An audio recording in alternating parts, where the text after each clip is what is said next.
We're going to learn the first Maimer. Pasach Aliyah.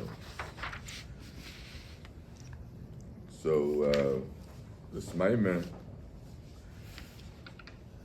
doesn't have a Divrei Amasra from a pasuk in the Parsha. It's actually an explanation on what we read on Erev Shabbos. We read on Erev Shabbos. We read Pasach Aliyah from Tikunei Zohar. So this is a biur on the Tikunei Zohar, on a piece of that Tikunei Zohar. But the Alter Rebbe writes Shaykh lePasuk Erden. In other words, the biur of Pasach Aliyah is what allows us to understand the Pasuk Erdena. What's Erdena? Erdena is when after Hashem, when Hashem is deciding Kaviyachal to destroy Zdaim, so he says, Erdena, I will go down to see Hakitzakasa Aboilai. If, like the scream that came to me, then Kala, then he's going to destroy the city. If not, then he'll know what to do. So the Lashon Erdena, Rashi talks about it already. Erdena, I will go down. Everything, the Eibishter knows everything. What is Hashem going down? Rashi says is to teach the way judges need to conduct themselves. Chassidus explains with some other diukim in the pasuk. It says Hakitzakasa, and then it says Asu Lashon Rabim, Asu Kala, and it says Hakitzakasa Lashon Yachid, Hakitzakasa Lashon Nekeva. Different diukim in the pasuk that the Chassidus brings the pshat in the Medrash and in Zohar that we're talking about. The Hakitzakasa Abba is Midas Adin and Midas HaChesed and Midas HaRachamim, and all these three were involved in the decision making kaviyachol of Zdaim, and because even Midas HaChesed, even the Midas HaChesed, it was so bad, the behavior of Zdaim. So Midas HaChesed and Rachamim, which is Tshuva, and for sure Midas Adin. So therefore, the Eibishter destroyed Zdaim. That's the Nekuda. So in order to understand what does it mean that what are the Midas that we're talking, Midas Adin, Midas HaChesed, Midas HaRachamim, and how they associate, how they are connected with the Eibishter. So to explain that comes the whole Maimer Pasach Aliyah. To understand what does it mean that they basically an explanation on the spheres. So that's how it connects to the parsha. But we're not going to reach, that's at the tail end of the Maimer. But it's a very deep Maimer, but the very Yisoidistic foundational ideas that the Maimer discusses. So let's dive in. Okay, Pasach Aliyah Antu Chad. Antu Chad v'lei Pasach Aliyah Antu Chad v'lei v'chushban Antu da'apikas asar tikunin. Let's look at the lashon. Yeah, Eliyahu says Antu Chad. Ant, when he says Ant, is referring to Hashem himself. Hashem is Chad v'loi v'chushban. When we say Hashem Himself, we don't mean Hashem, we don't mean Atzmus, because obviously Atzmus is the essence of Hashem is beyond. Who could talk about that b'chlal? But over here, when we say Ant, we're talking about a level higher than Atzilus, as the Alter Rebbe will explain. So we're talking about Keser. We're going to see, we're going to incorporate, in general, the whole Seder Ishtalshtos here. So Ant Uchad is higher than Atzilus. So higher than Atzilus, what's the definition that Eliyahu gives? Eliyahu Nabi, he calls it Chad v'lei v'chushban. It's one, but it's not part of the calculation. What's the calculation? The calculation is Eser Sfiras. As Antu Chad v'lei v'chushban. That he's one v'lei v'chushban. He's not, he doesn't go into the, it's not like there's 10 and then there's 11. There's Chad, there's one. Absolute oneness. And then you have the Antu Dapikas Asar Tikunin. And then you have, he brought forth the Asar Tikunin, which that is the 10 spheres.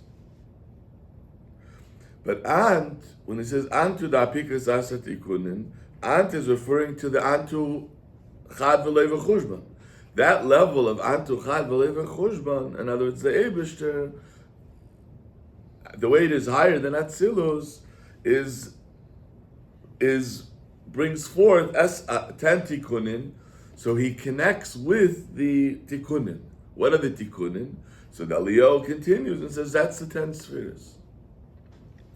So in other words, it's not as if you have a tool. You're using a tool to do a job. So the tool, the tool itself and the one that's doing the job is two separate entities. Okay, so yeah, the let's say you have a garzen, chopping wood. So you have the wood chopper, and then you have the garzen that he's using to chop the wood. It's two separate things. What's a garzen? An axe. So he's using the axe to chop the wood. Over here, we're saying he's using the axe, so to speak, but which is the tikkunin. This is the spheres. He connects with them and they become one. Like we say by Atzilus, Iyu v'chayu v'garmu yachad. It becomes one. So it's not something separate. So again, Antu Chad v'lei v'chushban. Ant, when we talk about Ant, so we say that it's lei v'chushban. It's not. It's beyond. It transcends the Eser spheres. But at the same time, Antu Dapikas Asar Tikunin. He brought forth to Asar Tikunin, 10 spheres, and it's not something separate entities, but it's all one with him. So that needs an explanation. What does it mean if it's 10 spheres, it's 10 entities, l'chura, it's something outside of him, separate from him? So here the first part of the Maimer, the Alter Rebbe explains the second part of what Eliyahu says. The second part was Antu Dapikas Asar Tikunin. Then he goes back to Antu Chad v'lei v'chushban.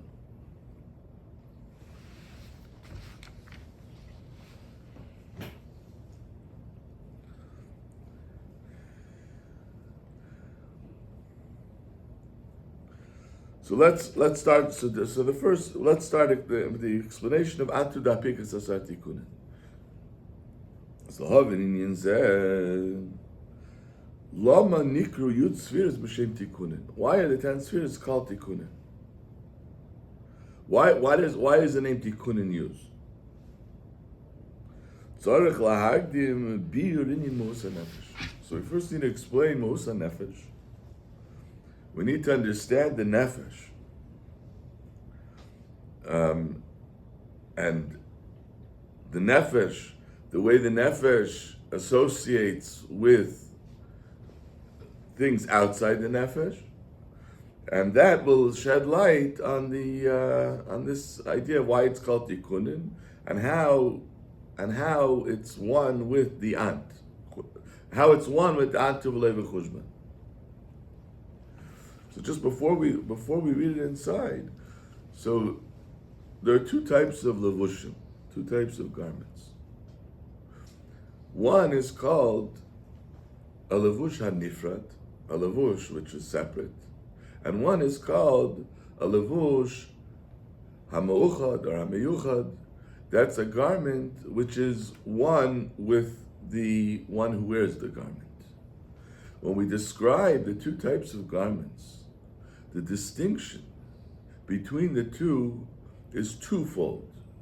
It describes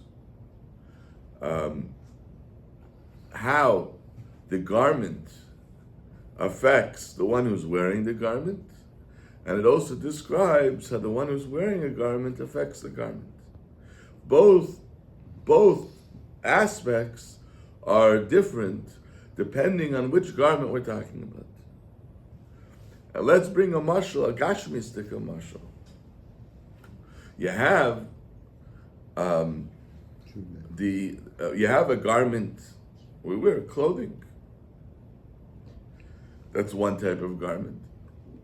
And then you have another type of garment, which is the body, which is the body is a garment to the soul.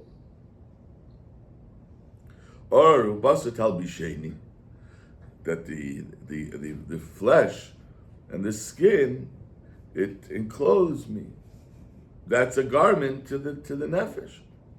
What's the difference between both these two types of garments? So we said the difference is twofold. Both mitzad the garment and mitzad the one who's wearing the garment. When we're talking about a physical garment, an article of clothing, so it protects the person, protects him from cold, from the elements, outside elements. But it's an external aspect of the person, and so it doesn't have any type of. It protects him, but it's not.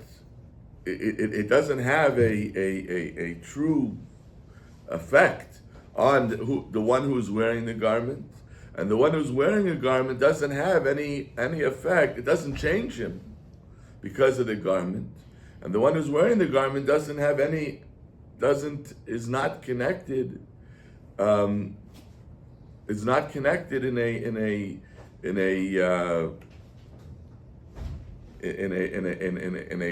way of true connection and unity with the garment itself, as opposed to the body, which the body to the soul. So that's a garment which both.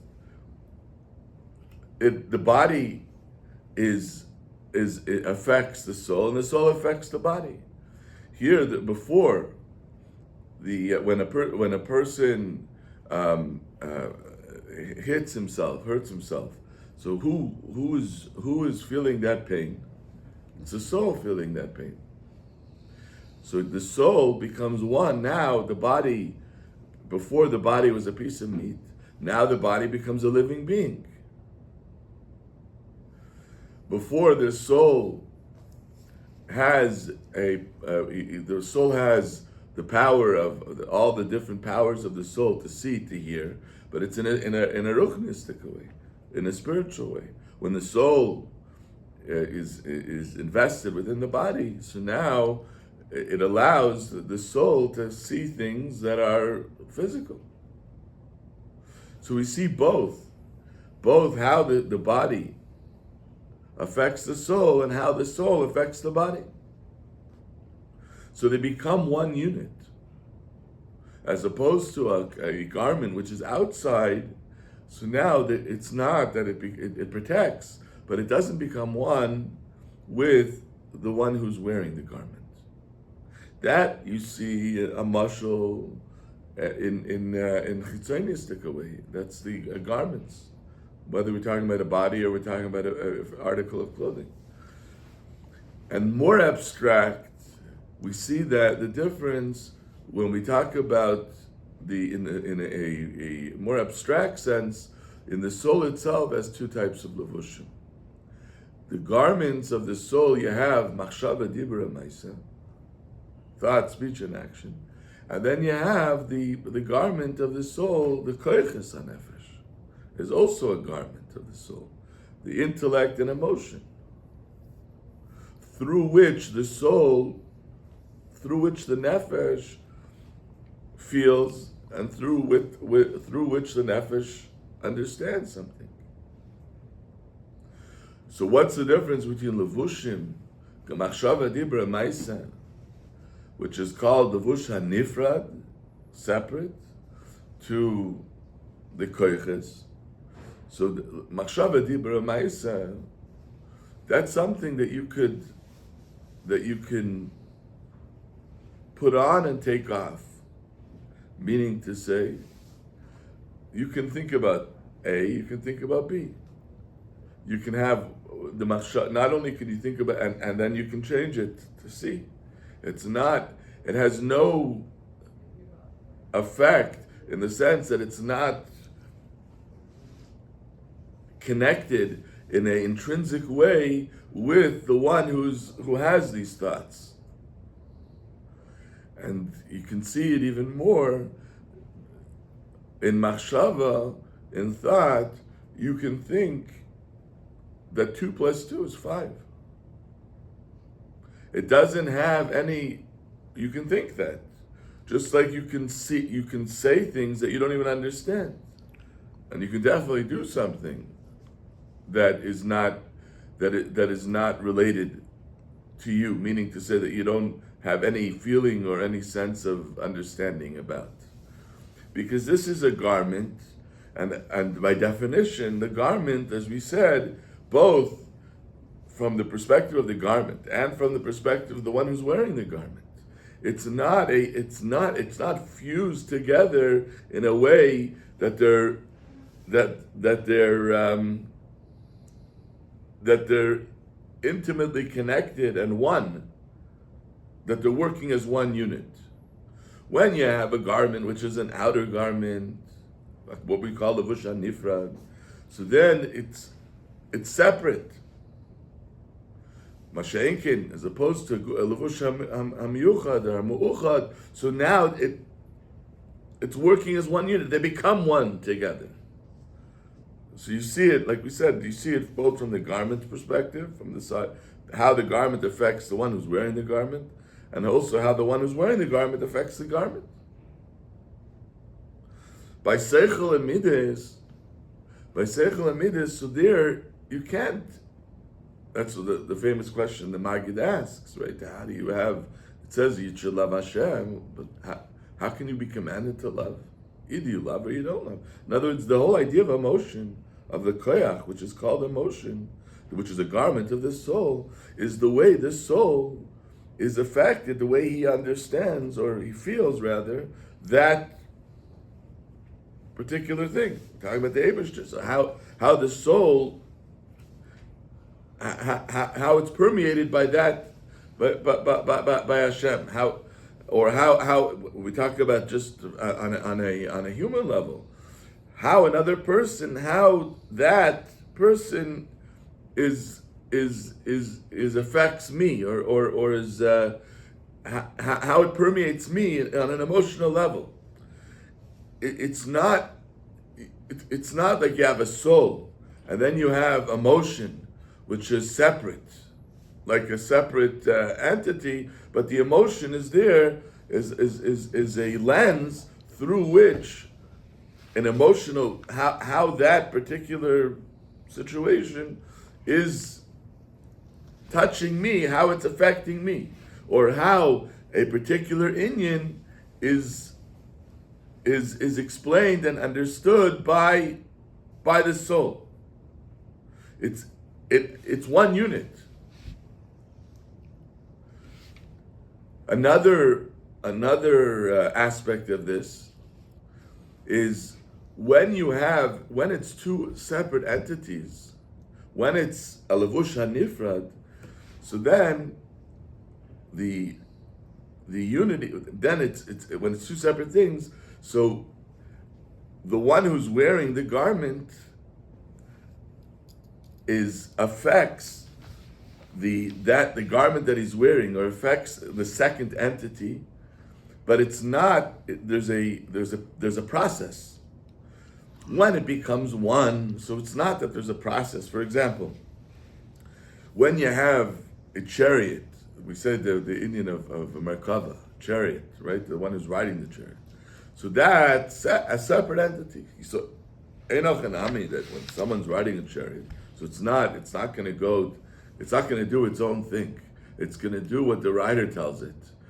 But the rider has to lead it in a certain way, and that in turn affects the chariot to go in that direction.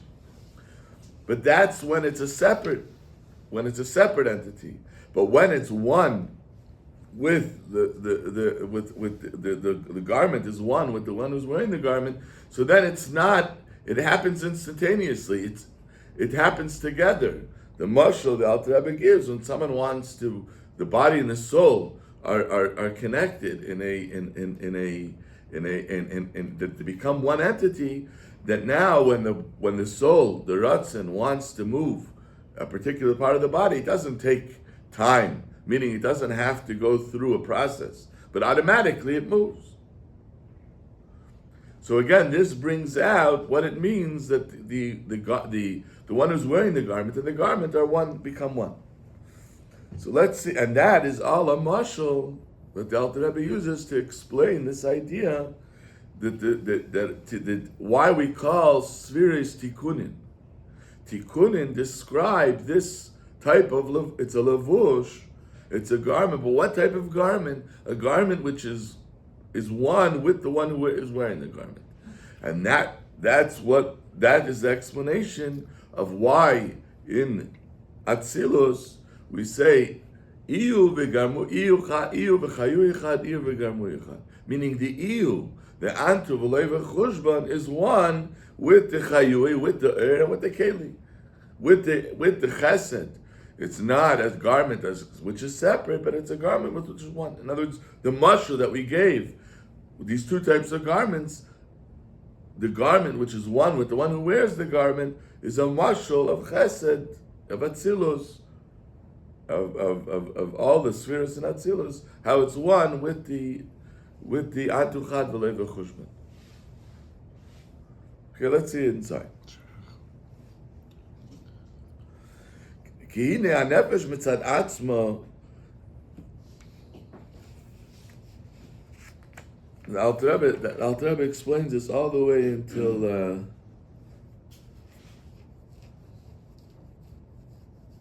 the next page. The whole mashal, different aspects of it.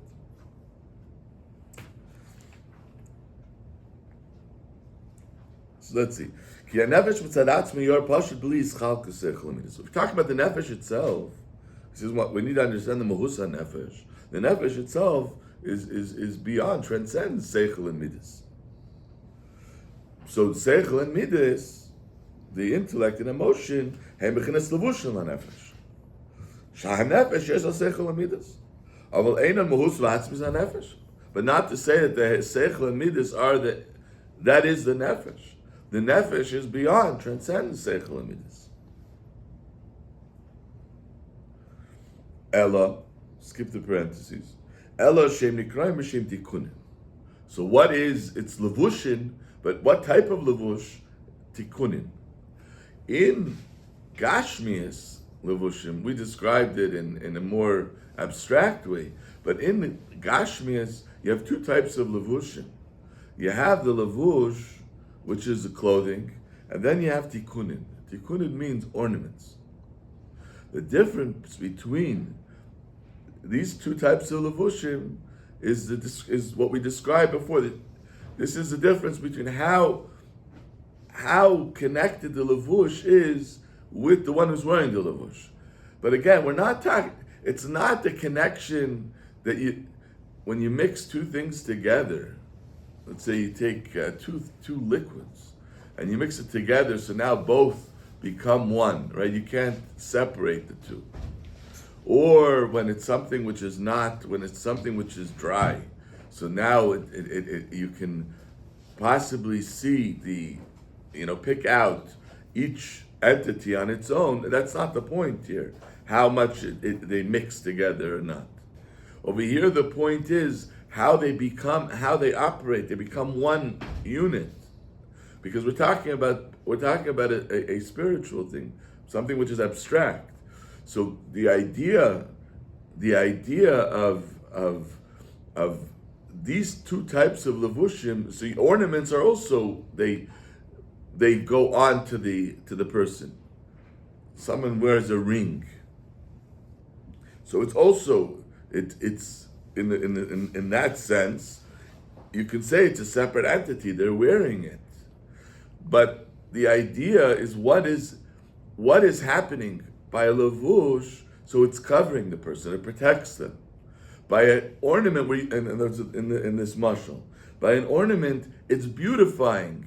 It's beautifying the person who's wearing the whole functionality of an ornament is to beautify the one who's wearing the ornament. In this sense, it's similar to levush hamyuchet, because it's becoming one, meaning to say that it's not there to cover the one who's wearing, to cover them, its own entity. It's there to cover the one who's wearing it, but it's there to express the one who's wearing it. Its whole function is expressing the one who's wearing it. That's what we mean when we say levush hamyuchet. That's one with the one with the one who's wearing the levush.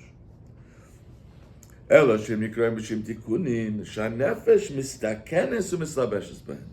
So the nefesh is becoming beautified with that which is wearing. That's why we call it tikunin. So the Targum doesn't say, when it says that a man shouldn't wear the garment of a woman, and vice versa, it doesn't say, the Targum doesn't say you shouldn't wear in the sense of enclothed, but lo yitakan. He shouldn't become, we're talking about, Targum is saying we're talking about certain type of clothing that is like ornaments. So the Targum changes. In other words, we see from the Targum that there are two types of levushim. That's why he changes. Where usually the Targum would translate yilbash is in that he says not to wear, like shatnez, for example. Not to wear. You want to wear a garment and clothe oneself. Over here he uses a different word. He uses the word yitakan, because we're talking about a different type of levush, a different type of garment. Within garments themselves, there's two types of garments. B'tikuna itza, the Indian tikun humaloshin tachshit, shemiskashit b'yu mispal mimenu. It beautifies himself, and has a certain effect, has a certain brings out a certain beautification of the one who's wearing it. He becomes one with that takshit, with that ornament, as if it's part of him. It's part of the person himself. Now he brings the mashal of a nefesh and a guf. So he starts. The Alter Rebbe starts the opposite of the way we said in the introduction. So first he starts to explain the difference between seichel and midas and machshava dibra maisa. Machshava dibra maisa is levush. Even though the Alter Rebbe doesn't actually mention machshava dibra maisa, that he mentions in the note that we skipped. But he talks about seichel and midas, being the seichel is a levush. The seichel midas is the levush of the nefesh, but what type of levush? A levush which is one with the nefesh, and then he says that's similar to the tikunin, which a tikun is an ornament which is one with the one who wears a tikun. Now he says this is like the nefesh and the guf. The nefesh and the guf are also that the guf is to the nefesh this type of levush. Nefesh and guf shema yesh haguf levush the nefesh. Mikol makim aray nefesh mispeles and mikra guf. even though it's a levush, but it has an effect from those things that happen to the guf. And now Rebbe gives an example. When the guf hits the finger, when he bangs his finger, there's margeshes hanefesh. The nefesh feels it.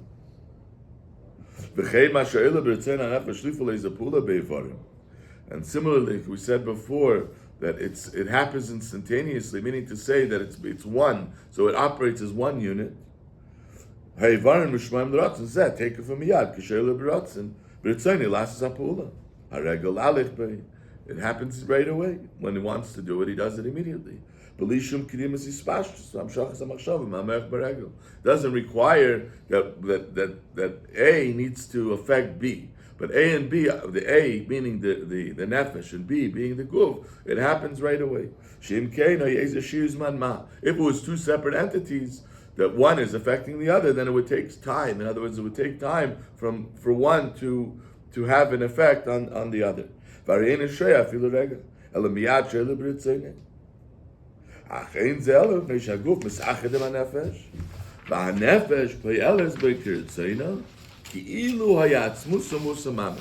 affects it in a way that it happens right away, as if it's part of it. Even though the guf is not the nefesh, it's only a garment. And just like we explained legabe the guf and nefesh, so the same is true seichel and midas also to the nefesh. In other words, that's a mashal to understand. One mashal is to understand another mashal, and the other mashal is to understand the way it is l'mayla. We're using the mashal of a guf and nefesh to understand seichel and midas to the nefesh, and seichel and midas to the nefesh that we're using to understand what it means tikkunin, what it means the spheres. וכמכן יובן על דרך זה עניין השכל מידה של הנפש הם גם כן בחינת תיקונים לבושים שנפש מסתכנת ומסתבשת בהן והן כלי הנפש שבהן ועל ידן פועלת הנפש כגרזן ביד החצב בי. So the nefesh uses it like a keli. Lei v'midas ava, to love with ava, ulahaskel b'chachma, and to think through chachma. Shekol zeh uchetziv uzurak pu'ulas hanefesh v'yispashtusa. She'einon ela mimena lizulasa is only how the nefesh interacts with something outside of itself. Aval hanefesh mitzad atzmei l'mayla mikol ha'bchinas halalu. The nefesh itself transcends all this. Now the Alter Rebbe brings another raya that the nefesh itself transcends all the seichel and midas, because seichel and midas it goes through changes. When a person's young, when he gets older, the way he understands things, the way he feels about things. So you see that the fact that it goes through different stages, so that means that it's not the nefesh itself. The nefesh itself doesn't change. So the nefesh, that's what he says. The nefesh, that's why it's only a levush to the nefesh. But what type of levush? A levush hamuchad. Shari seichel amidus emekabim shinuyim. Kivamides yesh katnis v'gadlus. Shakotin eiv dvarim ktanim. A small person, a young immature, he loves immature things. Vaseichel calls mancha maskidim, and seichel also the older a person gets, so the seichel becomes more settled. But the nefesh itself is transcends that. She ain't about a shinuyim klal, doesn't have these changes.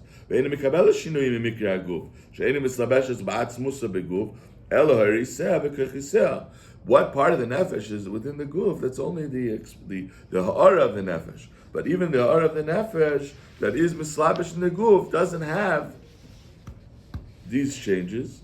Hein mekabel shnui mitzad haguf hamekabel only because of the guf bekotten kach bezakin kach, which is the koichiseh, which means only the koich is only the seichel and midas. וגם השכל המידס הנה רק אורס הנפש וככיסא מספשס בגוף ואין העצמס הנפש המהוסה אלא שהנפש פועלת מספשטס בכרכס ורסלו. And then he continues, and then he says, ועל דרך זה יובן למעלה ביוצביר שנקרא בתיקונים. The second to last line. And with this we understand what it says in Pasach Eliyahu, that the Esser spheres are called tikkunim. Okay. Thank you, Lord.